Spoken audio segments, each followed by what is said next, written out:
যেটা হচ্ছে আসলে, দেখুন, বর্তমান সরকার তো এনসিপির সরকার, এনসিপি তো আর সরকারের বিরুদ্ধে আন্দোলন করবে না। নন ডিসক্লোজার ক্লোজ দিয়ে যে এগ্রিমেন্ট গুলো করা হয়েছে এটি অসাংবিধানিক। সংবিধানে বলা আছে যে কোনো ইন্টারন্যাশনাল ট্রিটি আপনার পার্লামেন্টে লে করতে হবে এবং পার্লামেন্টে শুনানি হবে, আনলেস সেখানে সিকিউরিটি কনসার্ন থাকে। সিকিউরিটি কনসার্ন হুম। থাকলে সেটা ক্লোজ ডোর সেশন হবে পার্লামেন্টের। সেই পার্লামেন্টে ক্লোজ ডোর সেশন ছাড়া এই চিঠিগুলো অনেকগুলোই অবৈধ, যদি এটা সবসময় কখনো মেনটেন করা হয়নি। নন ডিসক্লোজার ক্লোজ দিয়ে যে সরকারটি এগ্রিমেন্ট করেছে তারা একটা অন্তর্বর্তী সরকার। তারা কিন্তু কোনো কেয়ারটেকার সরকার না, ইলেকটেড সরকার না। তাদের নির্বাচন প্রধান কাজ। তারা সংস্কারকে এখানে নিয়ে আসছে, সাথে বিচারকে নিয়ে আসছে। কিন্তু রাষ্ট্রকে বেঁধে ফেলবে, রাষ্ট্রকে 30-35 বছরের জন্য বেঁধে ফেলবে এরকম কোনো লোন, এরকম কোনো এগ্রিমেন্ট অবশ্যই এই সরকারের করা উচিত না। কারণ তারা জনগণের কাছে দায়বদ্ধ না। অন্যান্য সরকার জনগণের কাছে দায়বদ্ধ, ভোটের সময়, ভোটের আগে, ভোটের পরে। এই সরকার তো আর ভোট ভোট করবে না, এই অন্তর্বর্তী সরকার তো আর ভোটে দাঁড়াবে না। তো তার দায়বদ্ধতা কিভাবে আসলো?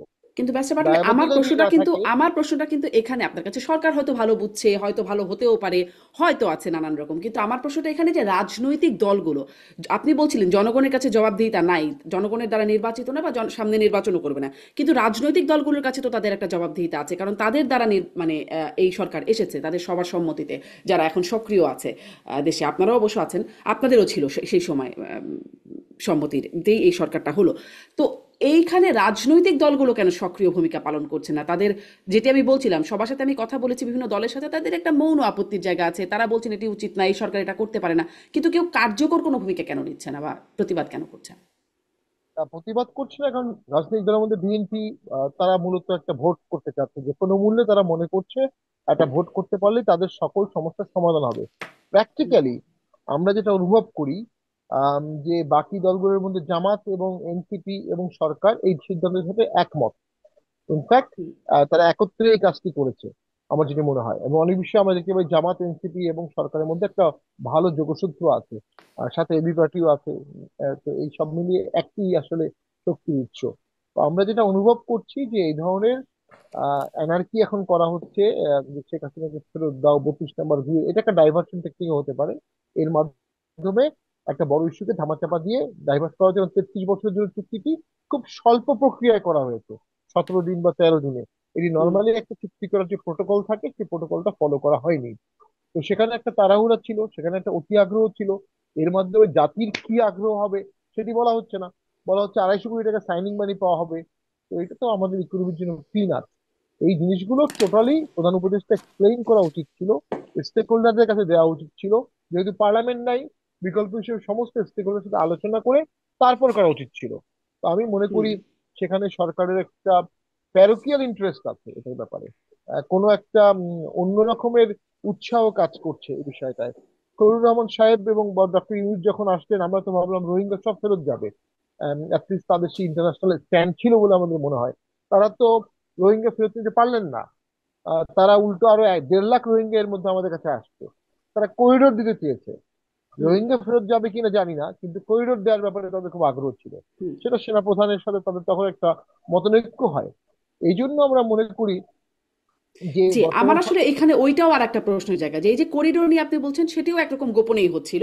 যখন হ্যাঁ, পররাষ্ট্র উপদেষ্টাটা বললেন, তখনও সেটা নিয়ে আবার যে না হয় নাই, কেউ বলছেন না এটা নিয়ে কোনো কথা হয় নাই, কেউ বললেন না কথা হয়েছে, কেউ বলছেন মানবিক করিডোর, কেউ বলছেন চ্যানেল, নানান কিছু। আর তারপরে আসলে সেনাপ্রধানকে আমরা বলতে শুনলাম, তখনও রাজনৈতিক দলগুলোকে খুব উচ্চ কণ্ঠে কিন্তু এটা দিয়ে দেখি নাই। মানে সেটি আপনি অবশ্য বলছিলেন ভোটকে কেন্দ্র করে, সেটি কি মানে করিডোরের প্রক্রিয়াটা কি বন্ধ হয়েছে নাকি সেটাও আমরা চলছে? এটা, অনেকে বলে ইনফর্মাল করিডোর এখনো আছে, বাট হ্যাঁ, একদম ফর্মাল করিডোরটা তো বাংলাদেশে এখন নাই। ফর্মাল করিডোর যেহেতু নাই, সেহেতু আমরা মনে করি এই বিষয়টি আপাতত সেটেল হয়েছে। এবং সেক্ষেত্রে তো হুম। সেনাবাহিনীর বক্তব্য ছিল ইলেক্টেড গভর্নমেন্ট সেই সব সিদ্ধান্ত নেবে, অন্তর্বর্তী সরকার এই সিদ্ধান্তগুলো নেবে না। কারণ করিডোরে দেওয়ার অর্থ হচ্ছে আমরা মায়ানমারের যুদ্ধে ইনভলভ হয়ে গেলাম, একটা পক্ষ। শুধুমাত্র সিটি ব্যাংকে অ্যাকাউন্ট থাকলেই করতে পারবেন গুগল পে, তাই অ্যাকাউন্ট খুলুন আজই। নিয়ে নিলাম। যখনই আমি একটা পক্ষ নিব, তখন মায়ানমারের সাথে আমাদের এনিমি স্টেট সম্পর্ক হবে। আমরা কেন আহ, এই এই সম্পর্কটা এনিমি স্টেটে নিয়ে যাব? ওই যে বললাম, কিছু লোক আছে যারা দেশকে ভালোবাসে না, দেশের মানুষকে ভালোবাসে না, দেশের মানুষের জানমালের খেয়াল করে না। তাদের এই ক্ষুদ্র রাজনৈতিক স্বার্থ, বা অরাজনৈতিক স্বার্থের দিকেই বেশি হুম। গুরুত্ব দেয়। জি। তো সেই ব্যারিস্টার দিক পাটোয়ারি, ধন্যবাদ আপনাকে। আমার প্রশ্নটা ওইখানেই যে যারা কেয়ার করে রাজনৈতিক দলগুলো, তারা আসলে জানমালের কথা নিয়েই কথা বলার কথা, তারা কেন কিছু করছে না? আনিস আলমগীর, আপনার এই বিষয়ে আপনার কি বক্তব্য? অনেক কিছুই গোপনে গোপনে, মানে গোপন বা অপ্রকাশিত শর্তে অনেক চুক্তি হয়ে যাচ্ছে, অনেক কিছু হয়ে যাচ্ছে।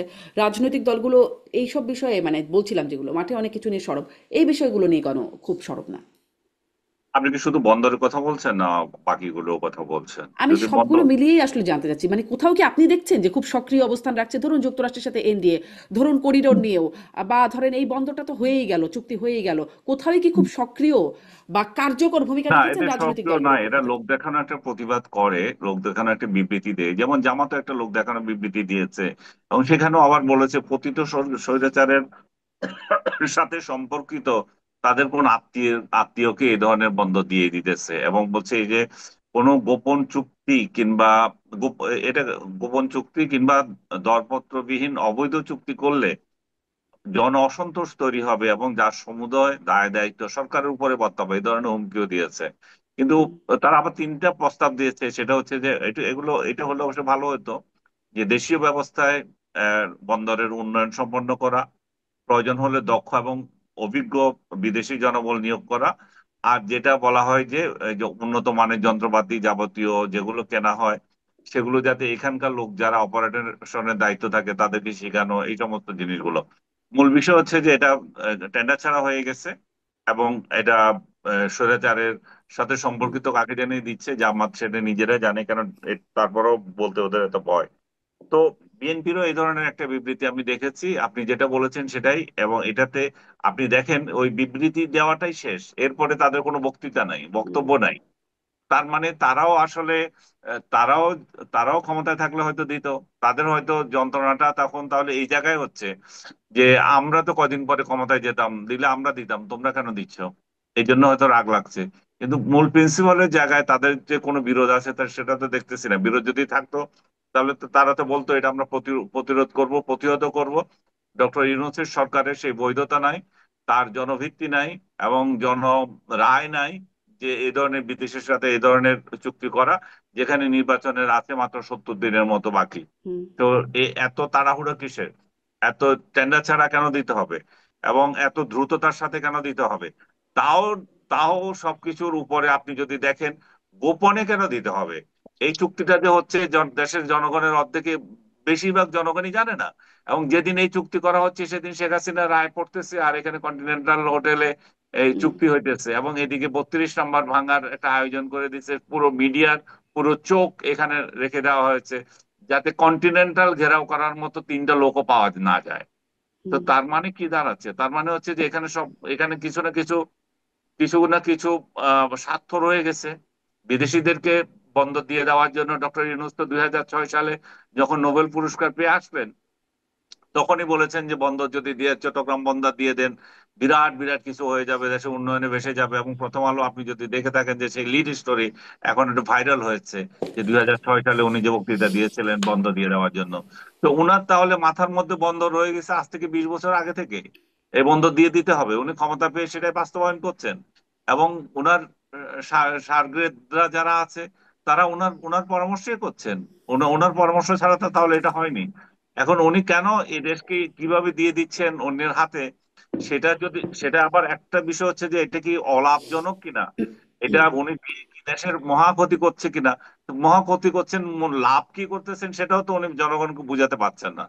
লাভটা কি সেটা যদি উনি প্রকাশ্যে জনগণকে বুঝাতে পারতেন, চুক্তির শর্ত কি সেটা যদি জনগণের কাছে ডিসক্লোজ করতেন, তাহলে এখানে বোঝা যেত যে স্বচ্ছতা আছে, এখানে ওনার ভালো নিয়ত আছে। রাজনৈতিক দলগুলো হয়তো হুম। ক্ষমতায় এসে এইগুলো করবে না, সেই জন্য উনি নিজ থেকে আগে থেকে করে ফেলছেন, যেভাবে উনি হুম। সংস্কার করছেন। রাজনৈতিক দলগুলোর উপর কোনো বিশ্বাস নাই, সংস্কার করছেন, সনদ করছেন, সনদ করে করে এই ঠুটো জগন্নাথ একটা পার্লামেন্ট বানাবেন, সেই পার্লামেন্টের লোকজন যাবে বসবে এবং উনি যা করে গেছেন এগুলোকে হুম। হ্যাঁ হ্যাঁ করবেন। এছাড়া তো জি। আমি অন্য কিছু দেখছি না। জি। এই পার্লামেন্ট করবেন বা ভোট, এই ভোটের জন্য অনেক কিছু অনেক রাজনৈতিক দল করছে বা করছে না, সেই বিষয়গুলো আলোচনায় আসছিল।